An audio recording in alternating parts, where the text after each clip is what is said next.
مرحبا للكل، أني رنوى الشعار. طبعا صارت كثير ملابسات بالفترة هاي. الموضوع ما فيه حابة إطلاع طمن الكل. الحمد لله أني بخير وأموري كثير تمام.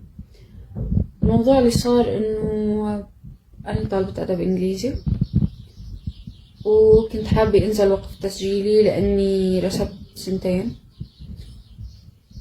وبعد هذول السنتين ما كنت حابة أخسر هالفرع. صارت ملابسات بيني وبين العيلة إنه أنا بدي أنزل، لا ما كان في دعم إني أنزل. كبر الموضوع بيننا وقررت إني أنزل بدون علمه، وفعلا بيوم الخميس نزلت ورحت مشان وقف التسجيل. للأسف صدف بموقف إنه سرقت أغراضي وأنا بالشام، بما فيهم موبايلي، المصاري، إني أرجع، هذا كله فقدته. فانحطيت بمأزق كثير كبير.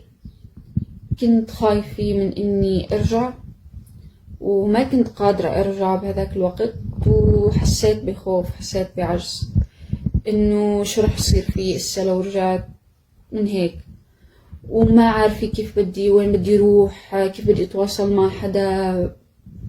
أغراضي راحت، فقدتن. فصار في هلع عندي، فقررت أبقى هون لأقدر أدبر وضعي وأرجع. فمن أولت امبارح تقريبا من فترة يومين قدرت أحصل موبايل وشوف الشي اللي عم بصير، وقعدت بلحظة تفكير إنه الشي اللي عم بصير مش صح، لا بحقي ولا بحق الناس اللي كانت بيتم اتهامها، وما كانت عادلة بالنسبة للناس اللي خافت علي، اللي هكلت همي. ما كان بودي أحطن بهيك موقف. طبعا هذا شي كثير بعز علي، وبعتذر إني خوفت أي حدا علي. فأخذت قرار إني أرجع أتواصل مع أهلي، طمنن عني وخبرن الموضوع، وتقوبلت بتفهم منهم.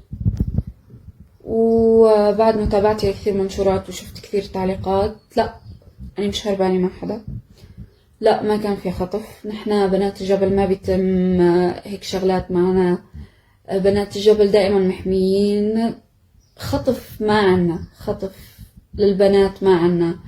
عرضنا وشرفنا نحن كلنا منصونه، ولهلق ولبعدين ولبعد 100 سنة بطلع على السطح وبقول إنه أنا فخورة بعيلتي، فخورة في أنا ما عملت شي غلط، لا خطف ولا هرب، ما حاطة الموضوع أصلا براسي. فبتمنى من الكل اللي خايف علي هلق يطمن، أنا كثير بخير.